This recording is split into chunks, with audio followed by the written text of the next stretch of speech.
case I switched over. Oh, yeah, I can see. because there's a sticks on one step while I'm trying to find them.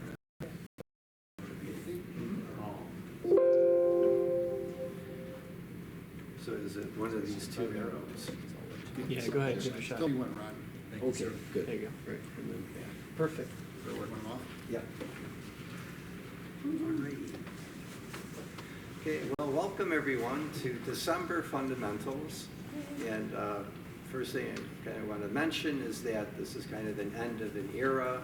We've been meeting here for years to have the fundamentals, as well as the general meeting was here as well. And now this is the last that we're going to be doing in this room. Going forward, starting next year, we're going to be at Gartner, so that's where we're going to have both the general meetings and the fundamentals. So we'll have a change of venue, but so this will be the last one over here. Hopefully, it'll just make things easier at the other location, just less issues, because sometimes here they've had issues with parking because they've had other things going on at the municipal center. So. Yeah, Ron, in addition to what you're saying, I just want to remind them that parking is going to be in the upper north lot versus the lower south lot where we park for the general meetings. Right, so the general will park right in the south lot, and then for fundamentals will be the north lot because they're still different rooms, right? But the same place. So, all right, so tonight's topic is going to be about winter star clusters. And I thought of this topic because we do get, though we haven't had lately, but we do get a lot of nice clear nights in the wintertime. And the problem, of course, is it's very, but that still shouldn't stop able to enjoy the hobby and get your scope out at least once in a while. So I've been doing this for a long, long time, and a way that I found to make this work was to do my observing as close to home as possible when you have the really cold conditions. So I used to live in Lombard, and that is a suburb with skies very much like Naperville, Plainfield. So what I was experiencing there would be very similar to here. So you do get light pollution, which isn't as nice as when you can go out to our dark sites. But if you pick targets, and these would be a specific target that works well with light pollution, then you can still see something worthwhile. So the idea is that you have your scope right with you in your house. You just take it right outdoors to a backyard, a driveway. In my case now, I'm able to do observing, to my surprise, from a balcony in downtown Chicago, where I live now. And it works. So you set your scope out, set it out in the cold, adjust to the temperature outside. Meanwhile, you're inside keeping warm. Then you just dress up nicely. You go out, and you're just at the scope for short periods of time so that you're not getting too uncomfortable. And then you can find the objects. I'm giving you some tonight that are relatively easy to find, so you don't have to spend too much time trying to locate them. And then they're really beautiful objects that are worthwhile. You can look at them and take in the beauty, then go inside and warm up again. So it's something in practice that worked for me. So we can kind of get started. So here is the drawing I made of one of the more popular clusters called the double cluster in Perseus. So this is one of the few drawings I have tonight that I didn't make from my backyard. I made this one in our Caton Farm site, but I chose this drawing because the comet Hartley was visiting the cluster at that time, and so that was a particularly beautiful view. But I've seen this cluster from light-polluted skies as well, and it still is incredibly beautiful. You still see many, many stars. You can see over 100 of them from light pollution. And part of the reason why these work is because stars are point sources, so they are, as such, then just kind of bright, and if the seeing conditions are good, then they're not distorted, and so you can pick them out. So what bad conditions will do is it'll tend to bloat star images to make them more like extended objects, and then if they have an apparent larger surface area, they get fainter, and that's the reason that you can't see as many faint stars under bad conditions as good. So as long as we have good seeing conditions, these objects can overcome the light pollution because they'll still punch through that. And then when you have clusters, well, all those stars will still be there to see. So I chose to start with this one also because it is incredibly beautiful to look at.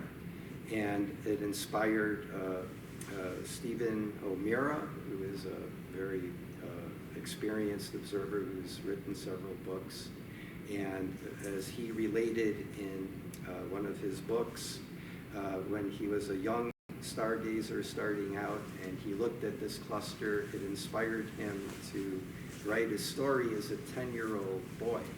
And his story was that it's Christmas time and there's a party going on in the sky with Perseus and Andromeda.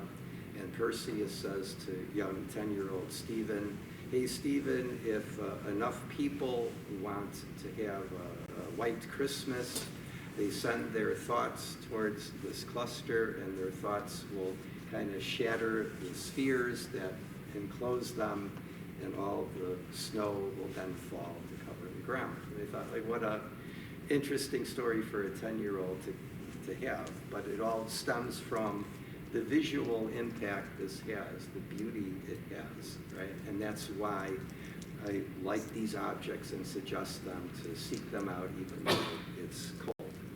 So because you can see something really beautiful.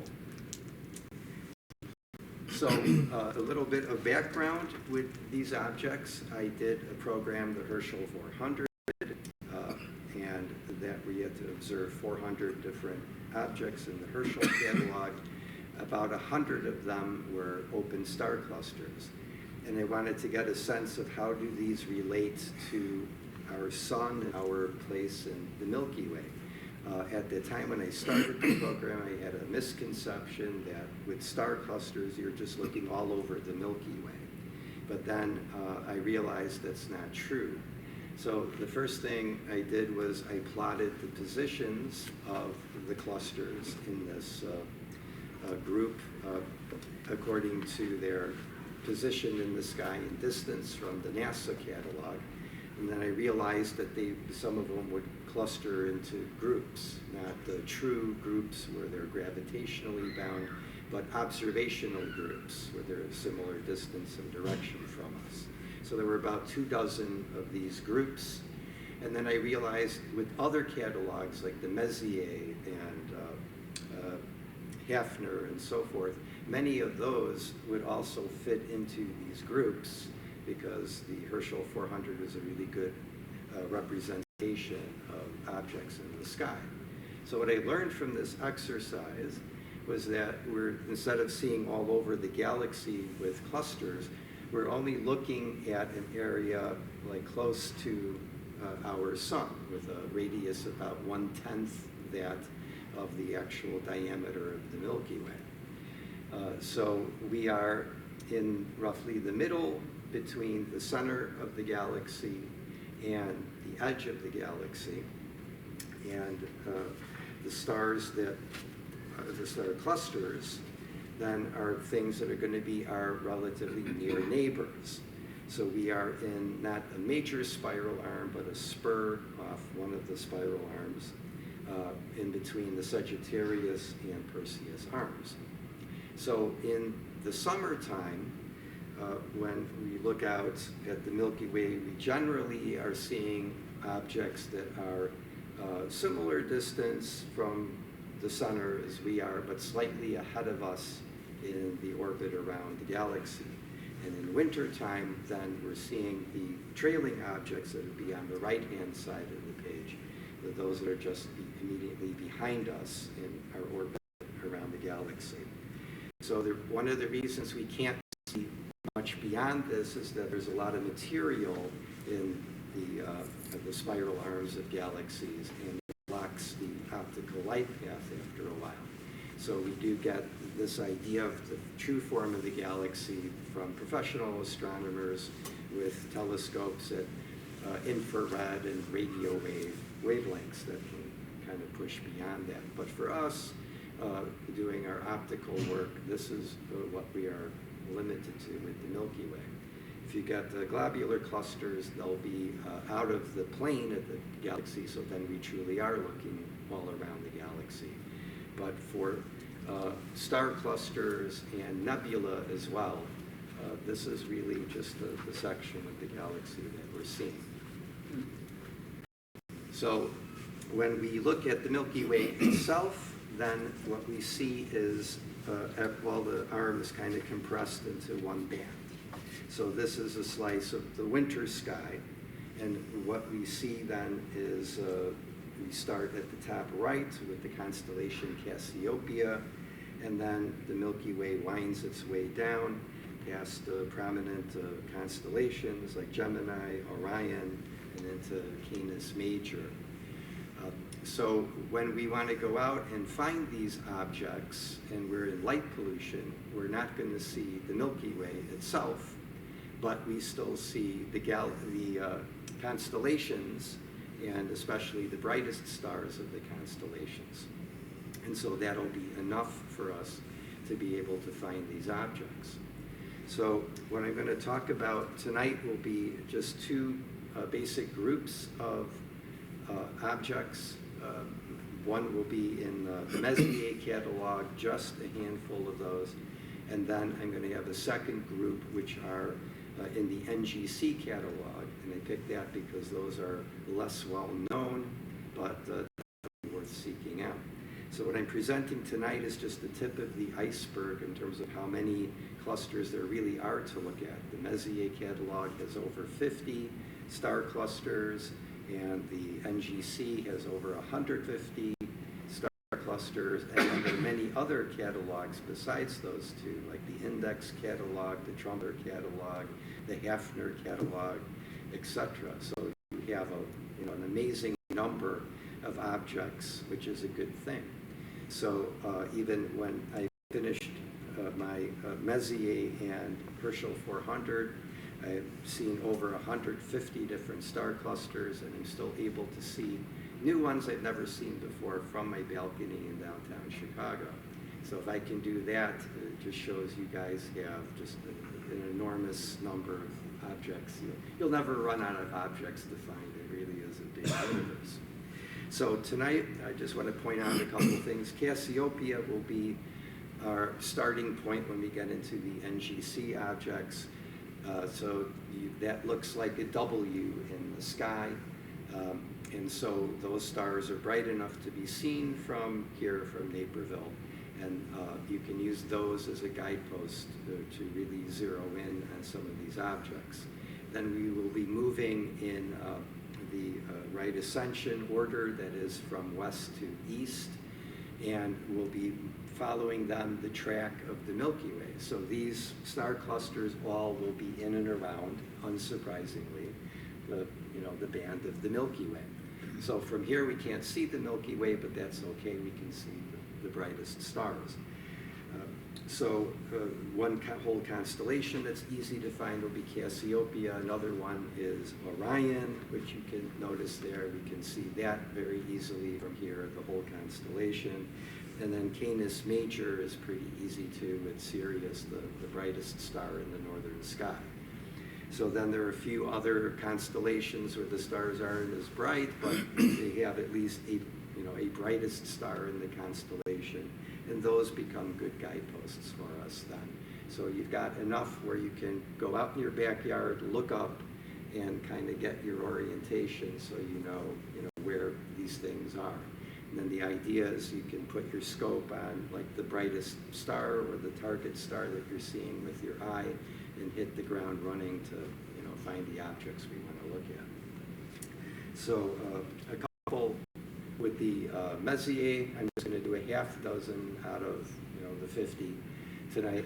We're going to start with the Pleiades, which you can see on this chart in Taurus, and we're going to look at a couple that are by, over here, by Sirius, M41, M47, and 46. I want to start here, now near M50, but not M50, with another drawing I had to kind of zero in on, well, what a spiral around looks like. So here is a drawing I made from Lombard, from my backyard, from light pollution. It took me several nights to do this one. And the idea here is just what is a typical snapshot of our spiral arm, which the sun is a part of. And so this is what we find. So using light pollution filters, nebular filters, I was able to tease out, because I had excellent conditions. So it's surprising if we have excellent conditions, it can, you know, help mitigate the light pollution a bit, at least with the use of filters. So I was able to tease out a skeletal form of this nebula called the Seagull Nebula. And then I could see, taking the filter off, again, just to get the stars, 3 different star clusters within a 3-degree field of view. I had to smooth the scope a bit to get that. And then over 24 field stars. So this is when we're at night and then we're looking out through the telescope, we're able to actually see our environment, right? So we are by our sun, and these field stars are our sun's neighbors. So at least relatively speaking, in this vast universe, they're pretty close. And within this arm that we're in the distance, there'll be a few clusters. These clusters form out of a nebula like the Seagull Nebula. So the nebulae provide the raw material for gravity to compress, to create stars. Stars will form in clusters first, and then eventually disperse into just single stars. And so that is actually the history of our sun, as well as, you know, what we're seeing here. But what this is also showing us, if we think about it, is that the Milky Way is a dynamic place because things are forming and moving and changing, but it's changing in ways like a geologist may understand change, that is not changing on human time scales, but more geologic or cosmic time scales. But it is dynamic nonetheless. So we're going to start now with the Pleiades. So you can see that naked eye. You can see it from Lombard. You can see it from downtown Chicago. So they're known as the Seven Sisters because the Pleiades their name is tied to mythology, Greek mythology, and there were 7 mythological characters of the Pleiades.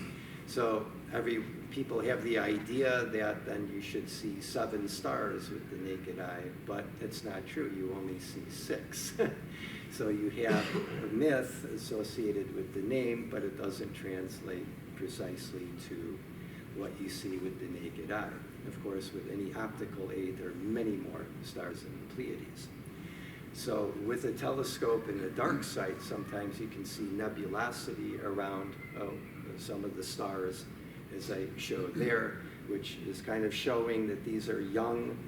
They've just formed out of a nebula.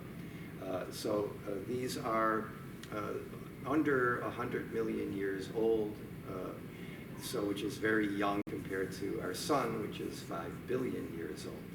So another question we would have is if these are about 400 light years away from us, so if we placed our sun at that distance, we couldn't see it, because the sun would go below 6th magnitude at only about 60 light years.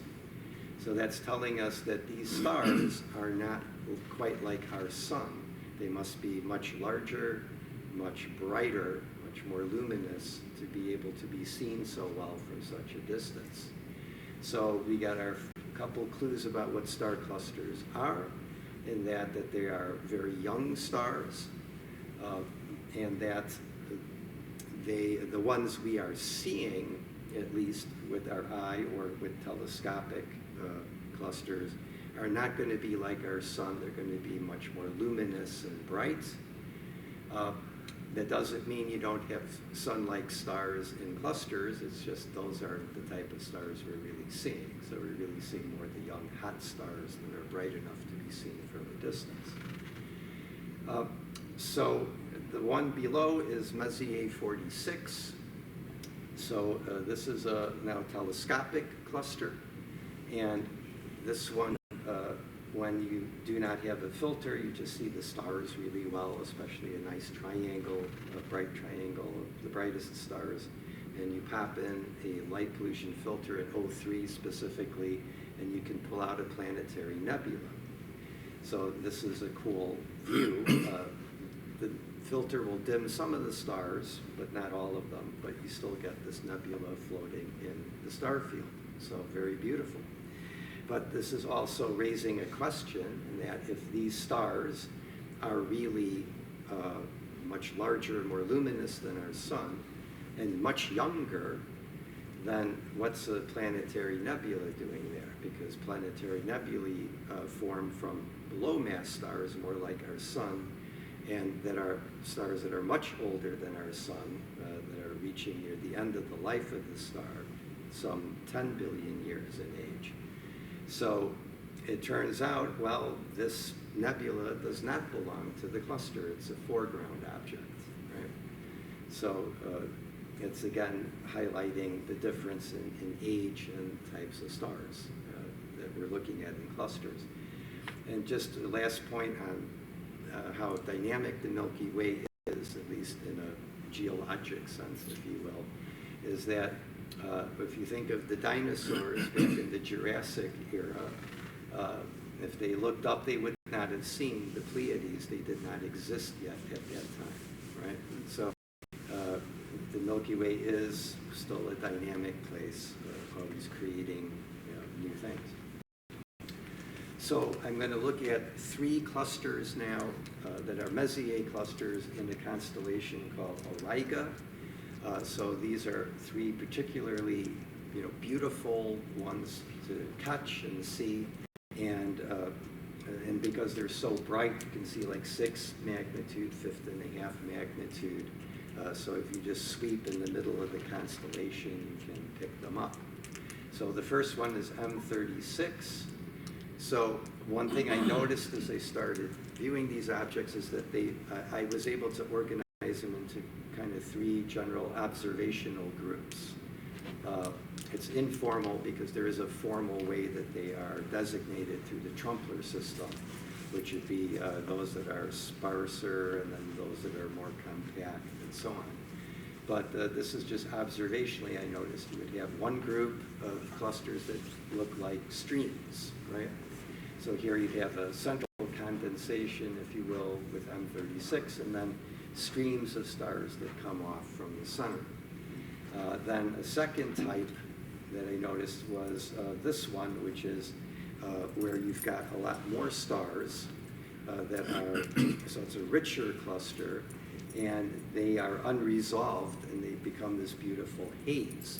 So you can see a few of the brightest ones, but mainly they're unresolved as a kind of nebulous structure. These are also very large. These are going to be roughly like half the size of a full moon in extent. So, that's pretty impressive. And if you look at M37, there is a star near the center that is very red in color, and it's about 8th magnitude or so. Some people can see color in stars easier than others, but that's something to look for. You might even see a little color in this one. So this is one of my favorites, is M37, because of the how rich it is.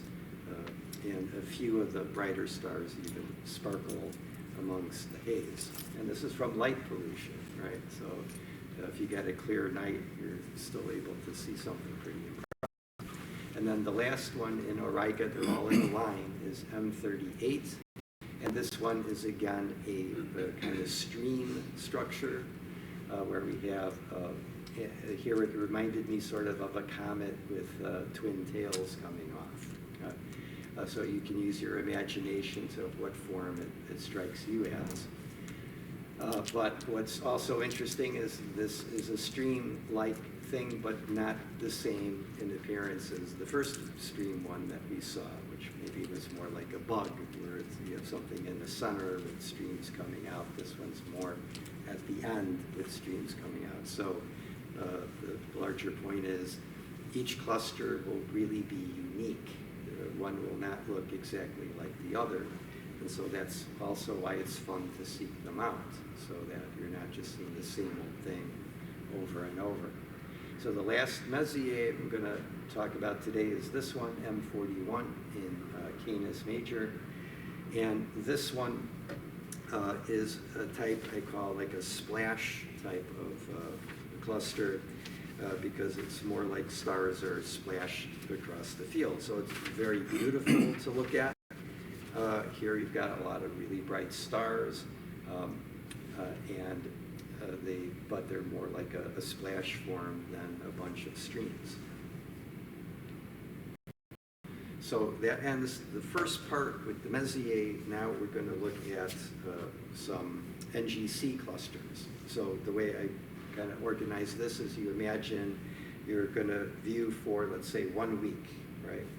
Monday through Sunday.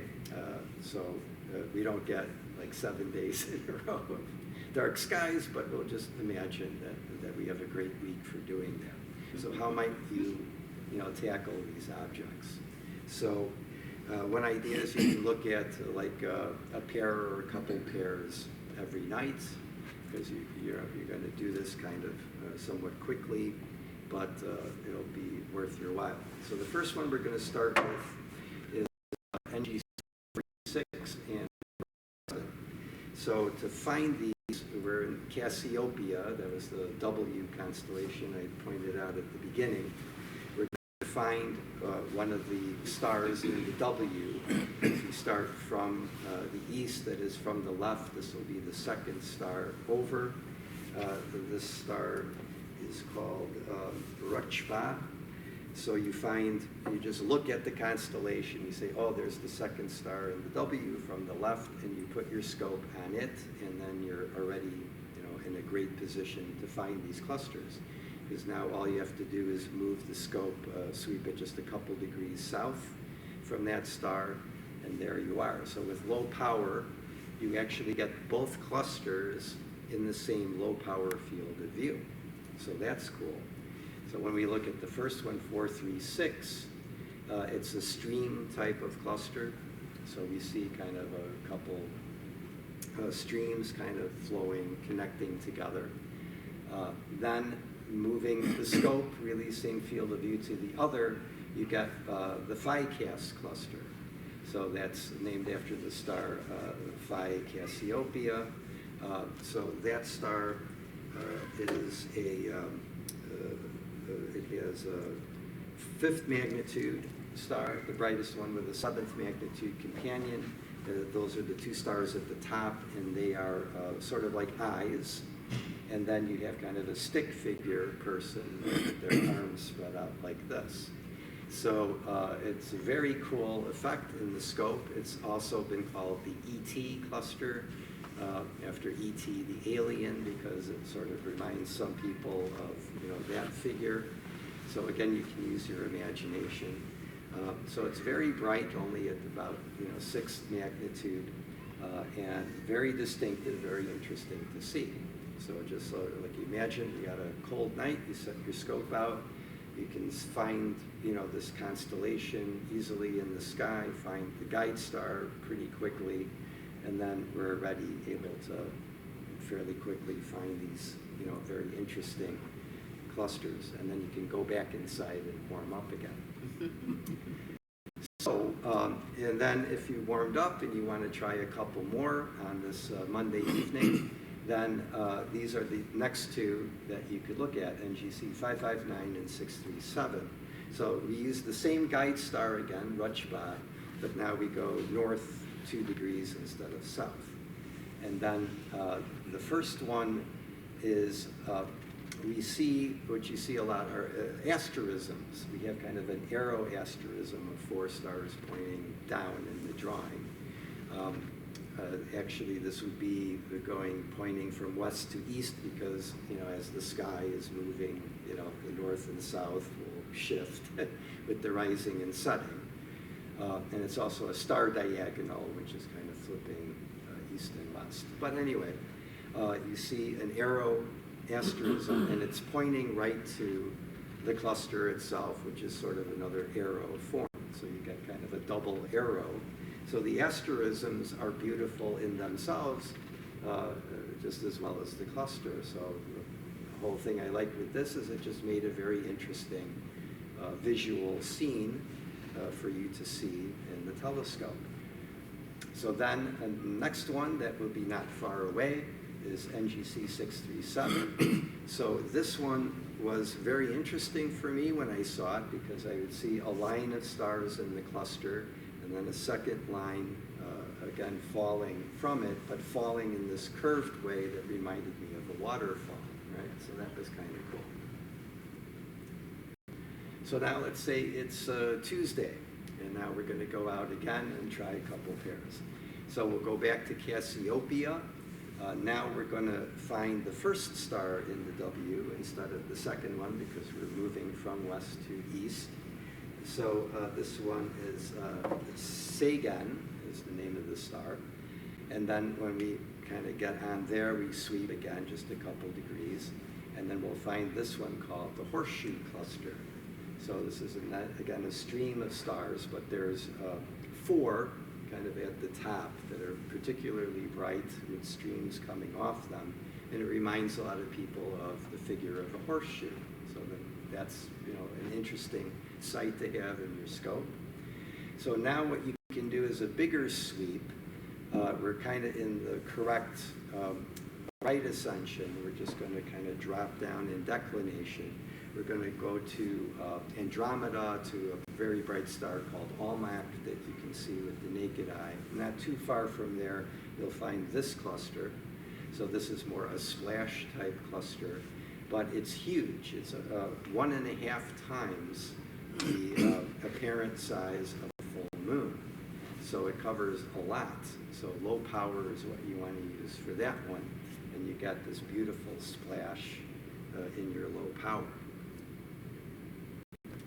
So next on our Tuesday, if we're still inclined, and we've gone back inside, warmed up, come back out, now we're going to keep moving to the east, and we're going to be going to a neighboring constellation. So first we would put our eye on Myrfak, which is the brightest star in Perseus. And then as you look north of Myrfak, then you're going to be able to get to where the border of Perseus and Camelopardalis is, and that's where this cluster resides. It's called the Jolly Roger cluster. So the Jolly Roger was a pirate flag of the skull and crossbones. So this cluster got this name because it reminds people of that skull and crossbones figure. So it's a bit vague, but you could sort of see where they might have something like that. Again, with these, you can use your own imagination and see, what it reminds you of. But what's nice with this cluster is it's just incredibly beautiful in the eyepiece because you have a lot of bright stars kind of splashed out across the field. So it's just really beautiful to look at and admire. So one of the really nicer ones in the sky. So now when we have that one, we're going to go back to Perseus. We're going to go back to our starting point, Myrfak, just the brightest star in Perseus. And this one is going to be like about one finder, it's going to be about one finder scope field of view just directly east of Mirfac. So if a finder scope field of view is like 6 degrees, so you're about roughly that. So you can first start at Mirfac and just go over with your finder, and it gets you to the area of this one. So this one is called the ring cluster. So it's also like what I would characterize as a kind of stream type of cluster, but really unusual. When you look at it at lower power, you see just the 4 brightest stars of that cluster, and it looks like a box. And then if you crank up the power to high power, so it means we need a clear night where high power is working, you can pick up 2 fainter stars on the sides, and now you get a ring. And so that's kind of cool and unexpected. You would think these patterns should be more random, but here's something that's truly just a ring structure. And so that's really interesting to see. So now we can finish here with our, so that kind of finishes our Tuesday night. So now, let's say it's Wednesday night, and now we're going to go out and start in Taurus, the constellation Taurus. We're going to find Aldebaran, which is the brightest star in Taurus. And then not too far from there is where we get this cluster. So it's huge. Again, it covers about 1.5 times a full moon. You have 2 very bright stars that are 7th and 8th magnitude in the corner, and then this whole cluster flows out from that. So it's super impressive in the low power eyepiece, and all these stars are really bright, so it's a great sight to have. So then when we're done looking at that, we can move over to Auriga. We find Capella, which is the brightest star in Auriga. So this is going to be going kind of up north from this last cluster in Taurus. And then you look just a little ways off of Capella, you can find this one called the Kite cluster. So low power, you get asterisms of very bright stars. They make this kind of arc. And then at the base of the arc, you get another box-like figure. So here, 6 stars in a box-like form. So if you crank up the power, you just get more stars that you can see in this cluster, but it's already nice even in low power. And this reminds figure, there's a field star I labeled A, and that sort of a stick figure roughly emerges that seems to be holding the string to a kite. That's how some people see it. But very beautiful, very interesting object to see in the scope. So now we can finish our Wednesday night with 2 more, and now we're going to go to Orion. So to find this first cluster, you would find Betelgeuse. So that's a very popular, easy star to find. You look north of Betelgeuse, you'll get some 4th magnitude stars that are the club of Orion. And you can see 4th magnitude with the naked eye from Naperville if you have a good night. So then if you got that, then you're right by where this cluster is. So this one's called the 37 cluster. You can sort of see how it got that name. So here I made my drawing by not being mirror reverse like my diagonal was at that time, but reflecting how your eye would see it in a true, where everything is, nothing is mirror reversed.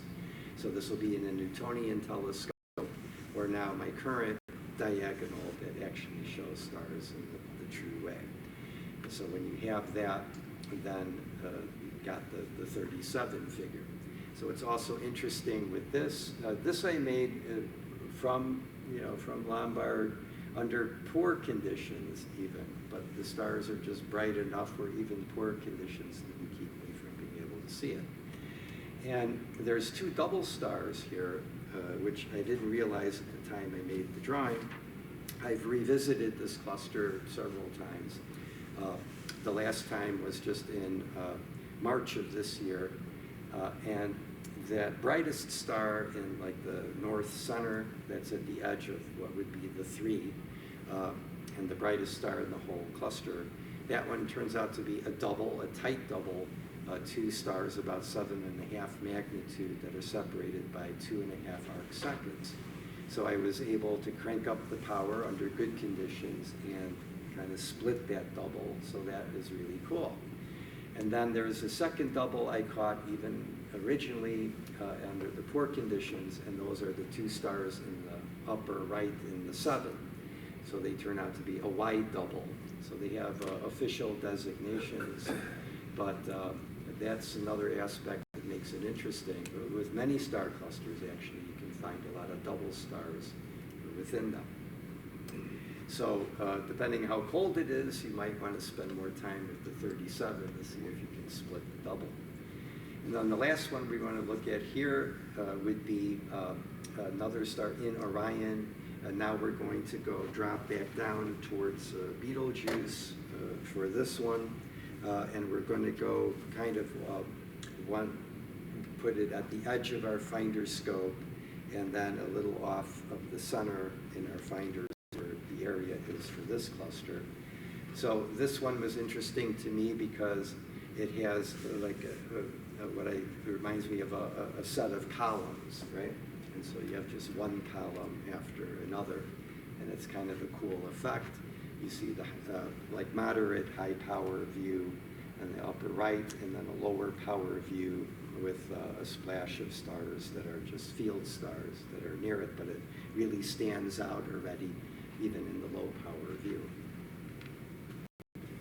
So now, let's say it's Thursday night, and now we're going to tackle another couple pairs. Now we're going to be in the constellation Monoceros, and that's a constellation that is right neighboring Orion. So that's where we find this one.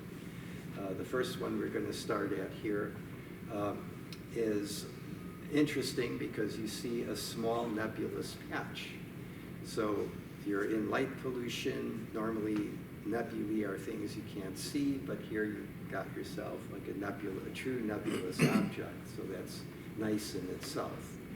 And then when you crank up the power, you see the field stars I labeled A and B. So now we see A and B with higher magnification, and then where the nebulous patch would be, it's now gone, and in its place you have a splash of stars. So you're able to resolve this cluster with just moderate power. So that's a cool effect. Go from low power to high power, go from a nebulous patch to this resolved sprinkle of stars. So also in Monoceros then, we have this one, and this is a total contrast to the first. This is wide again.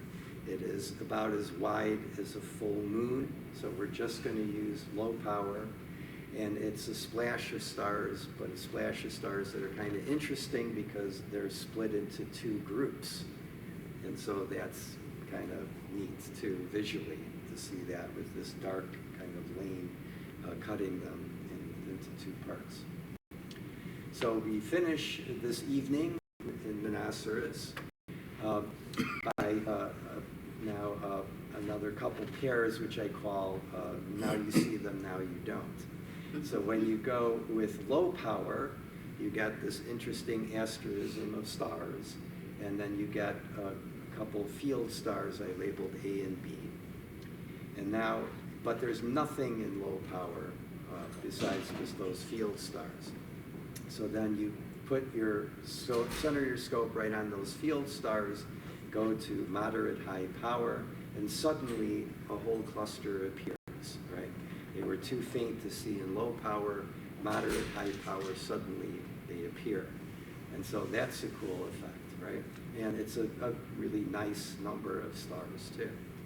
So I really enjoyed that one. And then we finish this evening, this Thursday evening, in Gemini. So you've got Pollux and Castor, the two brightest stars in Gemini. I see them from my balcony. And then you follow Castor as the one that would be to the west. So like to the right, if you will, when you look up at the sky. And then you drop your sight down from Castor, and then soon you come across a third magnitude star called Mepsuta. So now you can put your scope right on Mepsuta. At third magnitude, you can see it from Naperville. And then you're done. You're already where the cluster is going to be. Low power, you're going to not see the cluster, you're going to see stars, just field stars. But as you flow in low power, just your eye, you'll catch interesting asterism that looks like the Big Dipper. So that's cool in itself. Now you zoom in the bowl of this Big Dipper and look at the corner star. This would be the southwestern corner. And with moderate power, suddenly a star cluster appears. And it appears in that corner. And that's a really cool effect. So cool asterism, and cool to see this cluster appear suddenly with an increase in magnification. So now we're going to finish up here with our week, and this one is Friday. So now we go out Friday night. We're going to be in Monoceros again. So to find this location, there's a bright star called Procyon, which is 0 magnitude, and then you've got Betelgeuse, and you kind of look in between those two, and it gets you in this area here where this cluster is. So this one is called Hagrid's Dragon, and for some people it reminds them of a dragon. So you've got like the open mouth at the top, the neck, and then the wings. So this is one of the finer clusters to see in a small telescope because there are just a lot of bright, beautiful stars. So it's just very striking in the eyepiece and definitely worth seeking out. So then from Monoceros, now we're going to drop south. We're going to start over by Sirius, the brightest star in the northern sky, and then kind of go a little west of that. That gets us to where this cluster is. This is a real contrast to the first one. The first one's rich with stars. This one is sparse. So this one reminds me of like a reflection pond. So you imagine that you see 3 bright orbs that are floating right above a pond of water at night, and you imagine the reflection of those orbs in the water. First, like a ghostly reflection near the original objects, and then the second reflection of the same thing kind of further downstream. So at least that's how I picture it. So also kind of a striking thing, even though there aren't that many stars. So we finish our Friday evening with 2 excellent clusters. The first one is called the Carolyn cluster. So this one you start at Sirius again, and then you're going to sweep at that level to the west. There's another great deep sky object called Thor's Helmet that's nearby. But as you're sweeping, you'll catch this nebulous glow.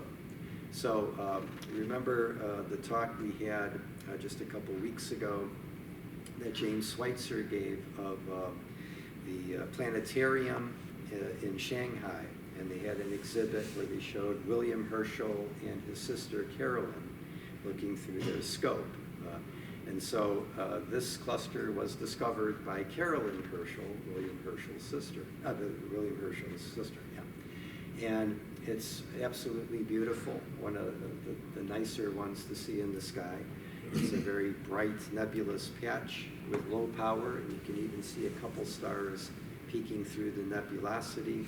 So you crank up the power, then the nebulosity begins to disappear, and you're resolving the actual stars.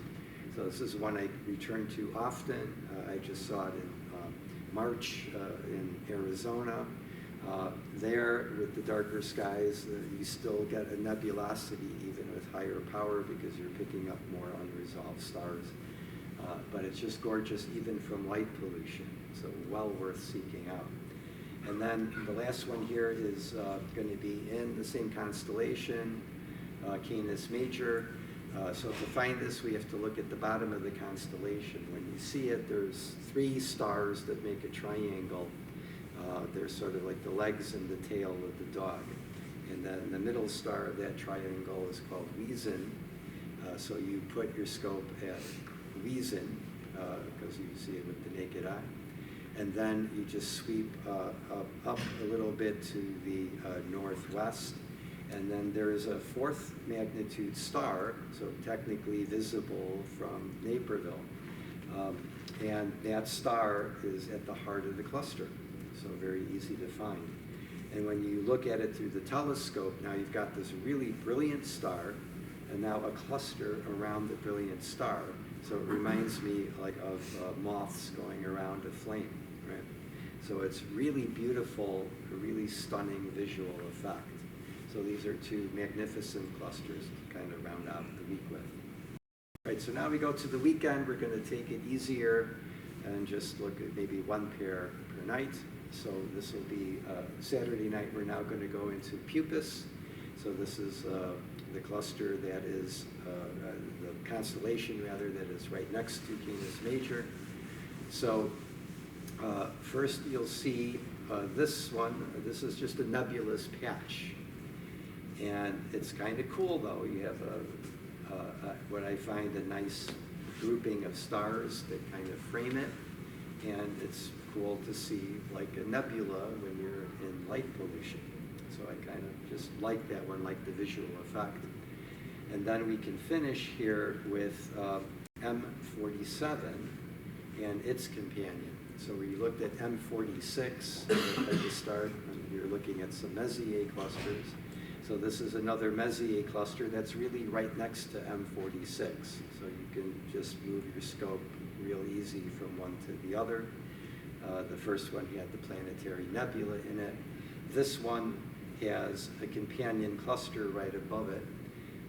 So most people, when they look at this, your eye is drawn just to the very bright M47. I mean, you got some fifth magnitude stars in this cluster, so very striking. But as you follow kind of a little line of stars north, then your eye can pick up, if you know to look for it, a second cluster. It has maybe a little nebulosity to it of unresolved stars, but a half dozen that you can cleanly pick out and resolve. And so here in the same field of view, you can get two clusters at the same time. And so that's really nice too. And then what I didn't even know at the time, I made this drawing that I just moved my scope a little bit further north. There is yet a third cluster called Mel 71, and that would be bright enough to pick out in light pollution, and it would look similar to the cluster above, kind of a nebulous patch. So you can actually get three clusters with very little movement of the telescope. So that kind of finishes up our Saturday night and finishes up like a brief tour of just a few clusters moving from Cassiopeia all the way down to Sirius and Canis Major and Puppis. So now let's say it's Sunday night, we're going to finish up. We're going to go back to Cassiopeia again. Now we're looking at the first star in the west in the W.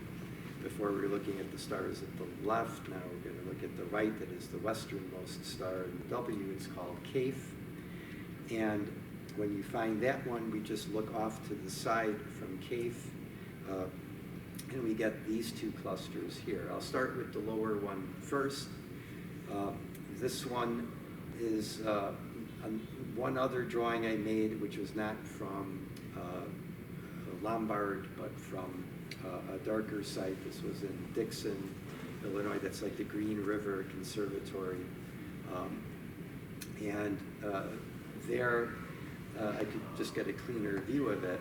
What was interesting for me under light pollution is when I first saw it there, you would see the field star near it, and it was kind of blurred into the field star, so it had a cool effect that kind of bad skies can give you, of like a flame coming off, burning at the edge of a candlestick, right?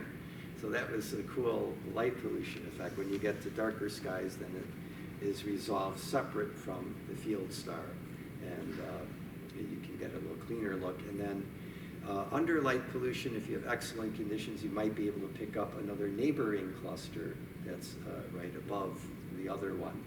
but it's a bit dimmer and more challenging. So if you don't have the best skies, you're just going to get the first one. But you can get the first one with a kind of cool candle flame effect.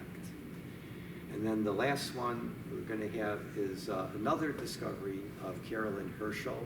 It is known as Carolyn's Rose. So this thing is huge again. It is something that is more than like half the diameter of a full moon, approaching a full moon in extent. You have two field stars, which I just notated as C and R, and then right to the side of those, the cluster is seen. It is much like M37, which we saw at the beginning, a nebulous patch, because they're so rich in stars that they just are, you get this unresolved glow. And I noted in the scope that the glow seems strongest in the center of this cluster. And then there are 24 stars under light pollution that you can still see glimmering among this nebulous background. So it's a very striking visual effect, really beautiful to see. And when you get, I did see this one in Dixon like a week later, along with M37 again as well. And when you get to darker skies, you can pick up dark lanes that bisect both those clusters. And so those lanes, combined with the nebulosity in the case of this one, give a kind of rose petal effect, which is really cool, where it got its name. But even without that, even in light pollution, it's still very striking and beautiful to see. So one last thing, I wanted to return to this one for a second. I noticed in my notes when I did this observation that I noted that the air temperature outside was 4 degrees at the time I was making the observation. So I do practice what I preach, right? I did go out there in the cold, but you know, because these objects that I cited tonight are, you know, accessible, you can actually really see them even if it's really nasty outside, because you can find them quick and then you're not going to be spending too much time, you know. But the time you do spend, especially with ones like this, are certainly what I found worthwhile.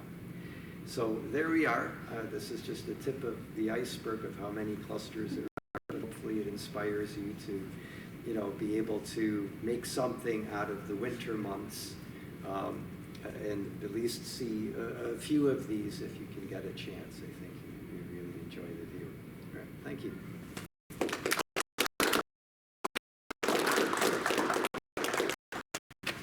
All right, so I can take the questions if there are any.